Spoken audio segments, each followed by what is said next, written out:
The courtroom felt like it had stopped. Breathing. You could hear the ticking of an old wall clock and the faint rustle of legal papers. Sunlight filtered through the tall windows, catching dust in the air like suspended thoughts. Every eye in the room was locked on the small figure seated behind the witness stand. Her name was Mira. She was 9 years old. Her legs dangled above the floor, too short to reach the wooden platform beneath her. Her hands were tightly wrapped around a weathered, cloth-bound storybook, one whose cover had been frayed from years of use and quiet comfort.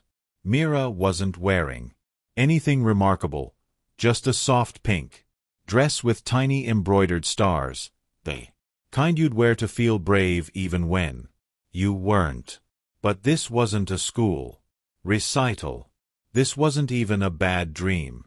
This was family court in a quiet Oregon town, and Mira was the youngest person in the room, the only child in a sea of attorneys, clerks, a judge, and 2 parents seated on opposite sides of the room, each carrying the weight of blame, fear, and broken trust. Her mother sat with her lawyer, clutching a tissue, face worn but fierce. Her father sat rigid, arms clenched, his stare hollow but trembling.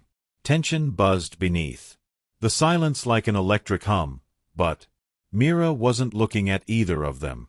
Her eyes were locked on the aisle just beyond the wooden partition on a large German shepherd named Axel, wearing a deep green vest embroidered with white words, "Service dog, do not pet." He sat patiently, motionless, but somehow alert, as if waiting for something no one else could see coming. And what happened next would change everything. Mira hadn't spoken a word in over 18 months. The silence didn't arrive all at once.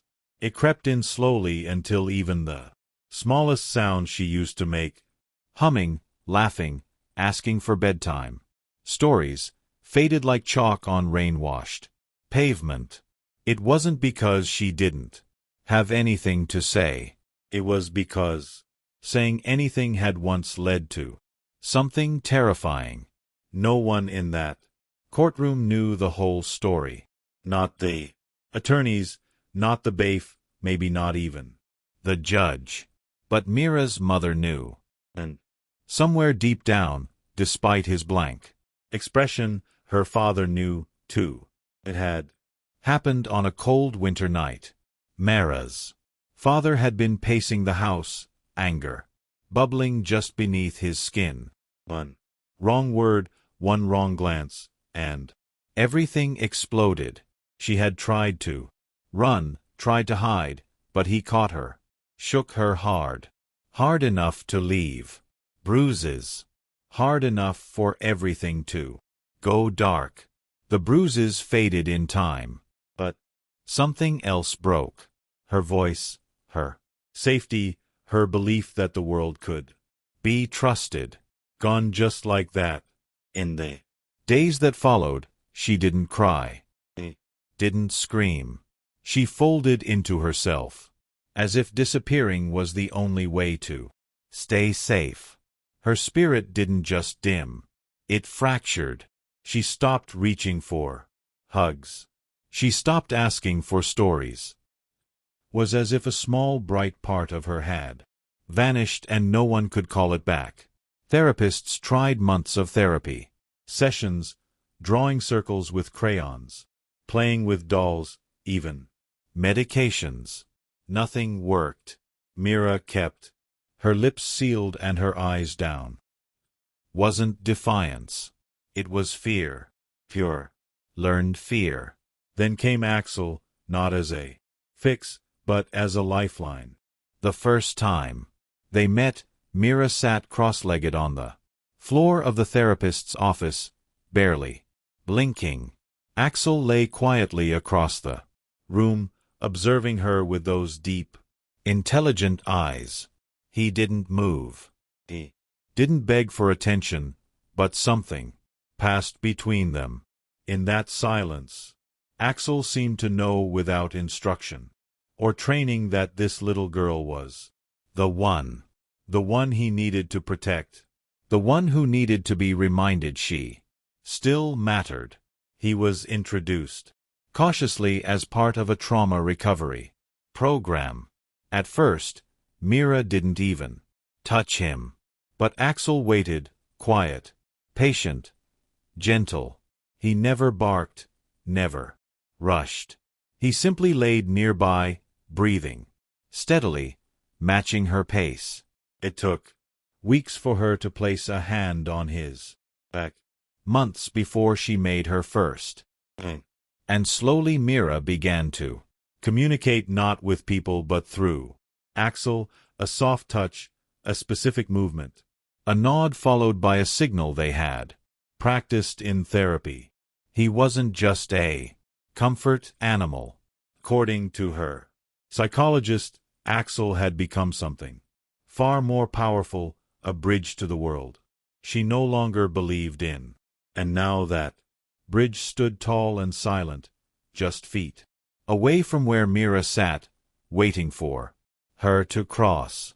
Judge Penelope Ward was not someone people expected to bend.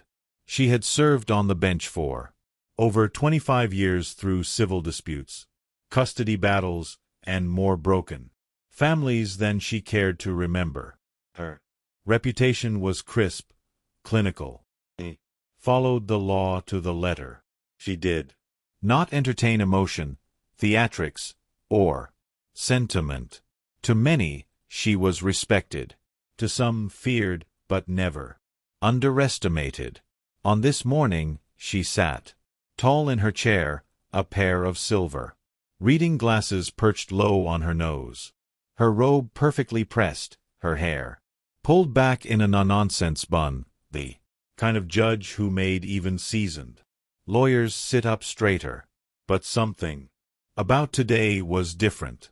She looked at Mira, really looked.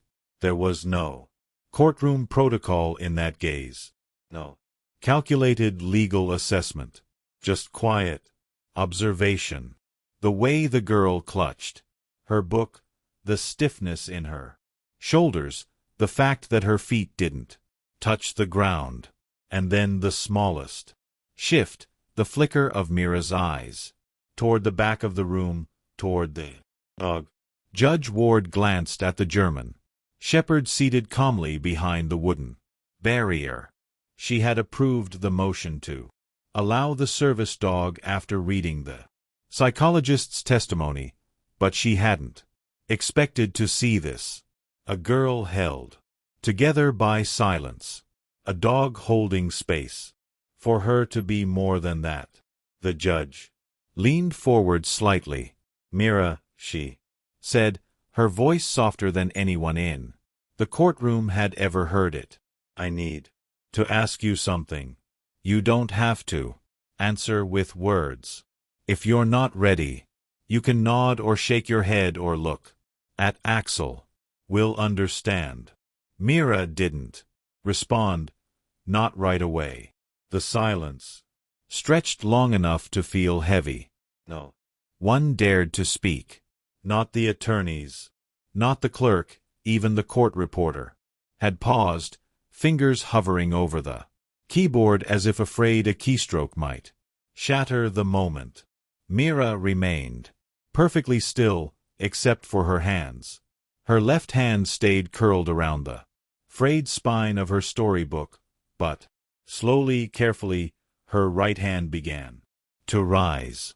Not high, just enough for those watching closely to notice. She drew a small, deliberate circle in the air with her pinky finger, barely visible, soft, like a whisper only one being in the room would recognize. Axel did. The German shepherd's ears lifted and he stood in a single fluid motion, not rushed, not uncertain. His movements were precise, practiced. He walked, strode, through the small gate beside the witness stand. The bailiff moved, slightly instinctively, but the judge raised a hand to stop him.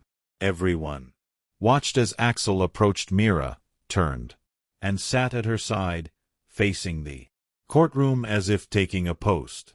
He was calm, silent, steady. Mira then tapped her chest. Once, twice, Axel barked. One single bark, short but clear. And that was it. A ripple passed through the room like a chill. People looked around, confused, but moved. The attorneys turned to one another, whispering. The court clerk blinked rapidly. Mira's mother covered her mouth with both hands. Judge Ward sat upright, her hands folded, her expression unreadable, but her eyes searched the girl's face as though decoding a message written in invisible ink. "What does that mean?" she asked, without looking away, her voice low but direct. And from the back of the courtroom, someone stood. It was Mira's psychologist. Her face was pale, her hands trembling slightly. "That's a communication sequence we developed," she said. "Mira and Axel practiced it 4 months. It's how she tells the truth when she's too afraid to speak out loud." The judge didn't speak right away. She blinked once slowly. Her gaze shifted from the psychologist to Mira, then to Axel, still seated like a soldier on duty. The room held its breath. The psychologist stepped forward, carefully holding something in her hand. A small cream-colored envelope, slightly bent at the edges. "She gave me this yesterday," she said gently, her voice carrying through the silence. "She told me only give this to the judge if Axel barks." Judge Ward reached for the envelope, her fingers steady, but her eyes uncertain. She opened it slowly, peeling back the flap as though it contained something sacred. And in a way it did. Inside was a drawing done in crayon, but precise in its pain. Showed a small girl, unmistakably. Mira, crouched in the corner of a room, her arms wrapped tightly over her head. Looming over her was a man, tall, red-faced, twisted in anger, his hands clenched into fists, his mouth opened in a silent roar. In the corner of the picture stood Axel, positioned between the man and the girl, his body low, defensive, his mouth open mid-bark, his eyes sharp and watchful. The courtroom was still, but something invisible shifted. Judge Ward stared at the drawing longer than anyone expected. Her lips pressed into a thin line, her throat moved as she swallowed hard, fighting the sting behind her eyes. He had ruled on hundreds of cases, but none had ever looked her in the face like this. Through a child's truth, drawn in broken lines and bold crayon, she turned the drawing over. On the back, written in uneven block letters with a blue marker, were 9 simple words. "He says he cares, but I only feel safe when he's not there." A gasp swept through the gallery. The father stood abruptly, knocking his chair back.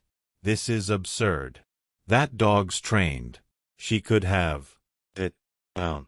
Judge Ward snapped, her voice no longer soft. It cracked through the silence like a lightning strike. "All right. We'll have you removed." The father froze. Axel didn't move. Mira didn't flinch. For a moment, no one moved. Judge Ward placed the drawing on the bench with deliberate care, as though afraid even a breeze might tear it. Her fingers lingered on the paper, tracing the edges, like it was something living, something fragile. Her eyes flicked to Mira, then back to the words written in uneven letters. He says he cares, but I only feel safe when he's not there. It wasn't evidence in the traditional sense, but it was more than that.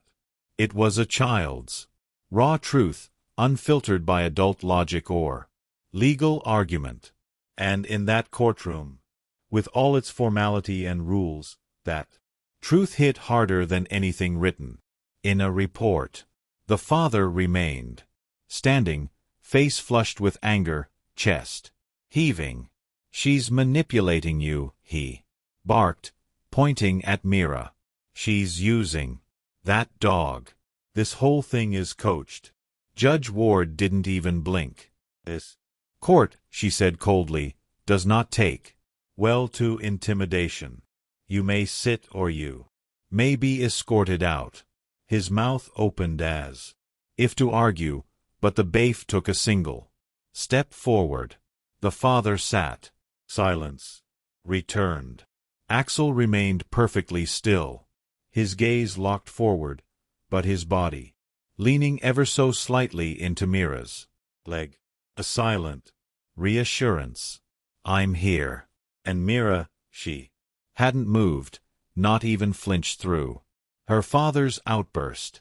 But there was something different now. Her shoulders, once hunched inward, seemed to shift, just slightly, like a weight had been lifted. And then, with the softest voice the room had ever heard, Mira spoke. Axel knows who keeps me safe, she said. He remembers everything, even when I couldn't. The words didn't echo. They didn't need to. The weight of them settled into every corner of the room. Even the court reporter had stopped typing. For a long moment, the room remained suspended, caught between breath and disbelief. The sound of Mira's voice, soft as it was, struck like thunder, not because it was loud, but because it existed.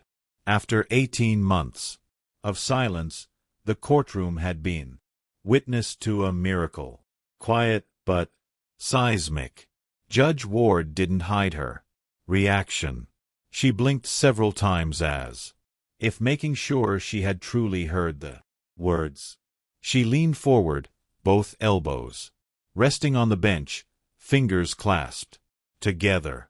Her sternness had not vanished, but something else had appeared beneath it. Reverence. Mira, she said gently. Thank you. Those two words hung in the air like a blessing. Axel still sat at Mira's side, unmoving, but his ears twitched at the sound of her voice, and he leaned a little closer, brushing her arm with the side of his body. It was a small gesture, but it grounded her. Mira's eyes didn't stray to her father, not once. She didn't flinch when she heard his breath catch, or when his hands curled into fists against the table. Her gaze remained forward, her focus unwavering. She had said what she needed to say. Judge Ward turned her attention to Mira's mother, whose tears now fell freely. Her lawyer rested a reassuring hand on her back, but the woman hardly noticed. Her entire being was fixed on her daughter, with awe, with sorrow, with pride, and with heartbreak, because in her daughter's voice she could hear the weight of every sleepless night, every bruise left unseen, every scream that had gone silent. It was the sound of pain that no mother ever wants to hear, spoken not in volume but in truth. Ma'am, Judge Ward said, voice steady, I am granting you full custody of your child. The courtroom didn't erupt. There was no applause, just a quiet, collective release, like the building had been holding its breath with everyone else, and finally it exhaled. The father opened his mouth again, but this time the bailiff stepped forward and shook his head. Nothing needed to be said. The judge's gavel remained untouched. It wasn't over. Not yet. The paperwork was done. The testimony had been heard, though only a few words were spoken. The evidence lay in crayon on the judge's bench. And yet, what lingered most wasn't what had been shown or said.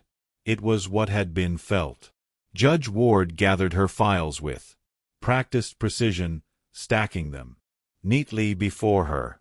The room had settled, though no one quite returned to normal. Something unspoken had passed through the space, something sacred, and no one wanted to break it.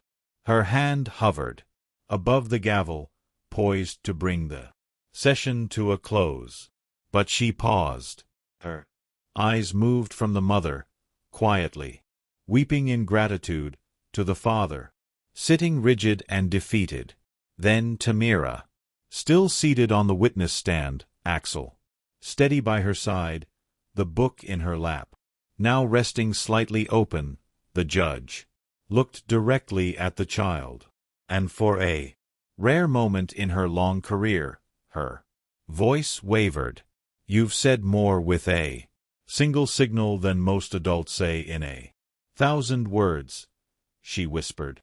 "I wasn't speaking as a judge then, but as a human being, one who had just seen something that pierced through every layer of legal training, protocol, and restraint." Judge Ward lowered her hand, and instead of bringing the gavel down with force, she set it on the bench, softly, not in judgment, but in awe. Then, without another word, she stood and left the bench, and the room stayed silent because there was nothing more to say. 6 months later, in a different kind of silence, this one filled with peace. The sun was warm on the park bench that afternoon. Leaves fluttered lazily in the breeze, casting moving shadows on the notebook that lay open across Mira's lap. Her small fingers held a colored pencil, carefully sketching in trees, birds, and a dog that looked very familiar. Axel lay curled beside her, his eyes half closed but his ears alert as ever. He didn't need to watch her constantly anymore. He wasn't broken now, just healing slowly, steadily. Mira still didn't speak much, but she didn't need to. She laughed, she drew, she made eye contact. She had begun to sleep through the night. Her therapist said it was progress. Her mother said it was a miracle. A little boy wandered over from the playground, his hands sticky with ice cream. He stopped a few feet away and pointed at Axel. "Can I pet your dog?" he asked.